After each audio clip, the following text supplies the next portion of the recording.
ಇವತ್ತು ನಮ್ಮ ಮುಳಬಾಗಿಲಿನಲ್ಲಿ ಕೈವಾರ ತಾತಯ್ಯನವರ ಗುರುಪೂರ್ಣಿಮಾ ಪ್ರಯುಕ್ತ ಪೂಜೆ ಎಲ್ಲ ಇಟ್ಕೊಂಡಿದ್ದಾರೆ. ನನ್ನ ಕರೆದರು, ನನಗೆ ಮೋಹನ್ ಅವರು ರಿಮೈಂಡ್ ಮಾಡಿದ್ರು ನನಗೆ ಬರಬೇಕು ಅಂತ. ಬಂದಿದ್ದೀನಿ. ಬೆಳಿಗ್ಗೆನೇ ಬರಬೇಕಾಗಿತ್ತು. ಚಿಕ್ಕಗುಟ್ಟಳ್ಳಿಯಲ್ಲಿ ಬೇಟರಾಯ ಸ್ವಾಮಿ ದೇವ್ರ ಪ್ರತಿಷ್ಠಾಪನೆ ಕಾರ್ಯಕ್ರಮ ಇತ್ತು. ಅಲ್ಲಿ ಒಂದು ಸ್ವಲ್ಪ ಭಾಷಣ ಅದು ಇದು ಅಂದ್ಕೊಂಡು ಸ್ವಲ್ಪ ಲೇಟ್ ಆಯಿತು. ಸನ್ಮಾನವಿದ್ದು. ತಾತಯ್ಯನವರು ನಮ್ಮ ಪಕ್ಕದವರು, ಅಂದರೆ ನಮ್ಮ ತಂದೆ ನಮ್ಮೂರಲ್ಲಿ ವೈಟ್ಫೀಲ್ಡ್ ನಮ್ಮದು ಬಿಡುತ್ತರು. ಫಸ್ಟ್ 2 ಗಿಡ ಮನೆ ಮುಂದೆ ತೆಂಗಿನ ಬೆಳೆದಿದ್ದ ಕಾಯಿ ತೊಗೊಂಡೋಗಿ ಆ ತೆಂಗಿನಕಾಯಿನ ಕೈವಾರ ತಾತ ದೇವಸ್ಥಾನ ಕೊಟ್ಟಿದ್ದು, ಸಮರ್ಪಣೆ ಮಾಡಿದ್ದು. ಫಸ್ಟ್ ಯಾರು ಕೊಟ್ಟಿದೆ. ಈಗ ನಮ್ಮ ತಂದೆ ತಾಯಿಯವರು ಅವರ ಸ್ಮರಣಾರ್ಥಕ್ಕಾಗಿ ಆ ವರ್ಷಕ್ಕೊಂದ್ಸರಿ ನಾವು ಅನ್ನದಾನ ಮಾಡ್ತೀವಿ. ಕೈವಾರ ತಾತ ನಾವು ಚಿಕ್ಕ ಹುಡುಗರಿಂದ ನಮಗೆ ಗೊತ್ತು. ಕೈವಾರ ತಾತನ ಕಥೆಗಳು ನಮ್ಮ ತಂದೆಗೆ ಬಾಯಿನಲ್ಲೇ ಇದೆ, ಶ್ಲೋಕಗಳು. ಒಳ್ಳೆ ರೀಡರ್ ಅವರು, ರೈಲ್ವೆ ಎಂಪ್ಲಾಯಿ ಅಫಿಷಿಯಲ್ಲು. ಸಾಯಂಕಾಲ ಆದರೆ ಕೈವಾರ ತಾತನ ಕಥೆಗಳು ಓದೋದು.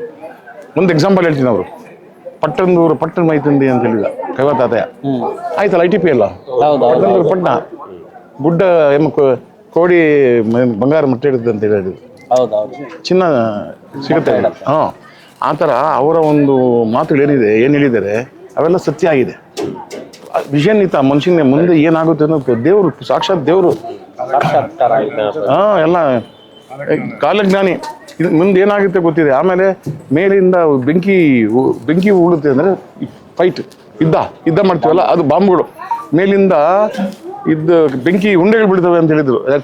ಯಾರಿದ್ದು ತಾತಯ್ಯನವರು. ಹಂಗಾಗಿ ಪರಮ ಭಕ್ತರಾದ ನಾವು, ನಮ್ಮ ಕುಟುಂಬ, ನಮ್ಮ ತಂದೆ ತಾಯಿ, ನಾವೆಲ್ಲನೂ ಈಗಲೂ ವರ್ಷಕ್ಕೊಂದ್ಸರಿ ನಾವು ಅನ್ನದಾನ ಮಾಡ್ತೀವಿ ತಂದೆ ತಾಯಿ ಹೆಸರಲ್ಲಿ. ಆಗಾಗ ಹೋಗ್ತೀವಿ. ನಮಗೆ MS ಸೀತಾರಾಮು, MR ಸೀತಾರಾಮು, ಜಯರಾಮು ಎಲ್ಲ ಸಿಗ್ತಾರೆ ಅಲ್ಲಿ ಹೋದಾಗ. ನನ್ನ ಹೆಸರು ಸಾಕಲ್ಲಿ ಒಂದು ಸ್ಪೆಷಲ್ ರೂಮ್ ಕೊಟ್ಟು ಕಾಫಿ ಕೊಟ್ಟು ಕಳಿಸ್ತಾರೆ. ಅದು ಮೊದಲು ಭಾಳ ಚಿಕ್ಕ ದೇವಸ್ಥಾನ. ಅದು ಈಗ ಎಷ್ಟು ಇಂಪ್ರೂವ್ ಮಾಡಿದ್ದಾರೆ ಅವರು, ಭಾಳ ಇಂಪ್ರೂವ್ ಭಾಳ ಚೆನ್ನಾಗಿದೆ. ಕೆಲವು ಮದುವೆಗಳು ನಮ್ಮ ಕಡೆಯವ್ರ ಮದುವೆಗಳಲ್ಲಿ ಅಲ್ಲೇ ಮಾಡ್ತಾರೆ.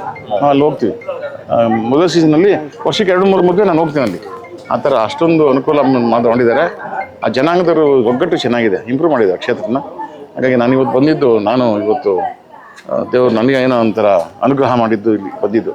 ಇಲ್ಲೊಂದು ಜಾಗ ಕೊಟ್ಟಿದ್ದು ಏನಾಯ್ತು, ಹೌದಾ? ಇದಕ್ಕೆ ನಾನು ಅನುದಾನ ಕೊಟ್ಟಿದ್ದೀನಿ. ಇದನ್ನ ಜ್ಞಾಪಕ ಇದೆ. ಅದನ್ನ ಇಂಪ್ರೂವ್ ಮಾಡ್ಕೊಳ್ಳಿ. ಮುಂದಿನ ನೆಕ್ಸ್ಟ್ ಏನೇನು ನನ್ನ ಸಹಾಯ ಬೇಕಾದ್ರೆ. ಹೌದಾ? ಇದ್ದಾರೆ. ಹೌದಾ?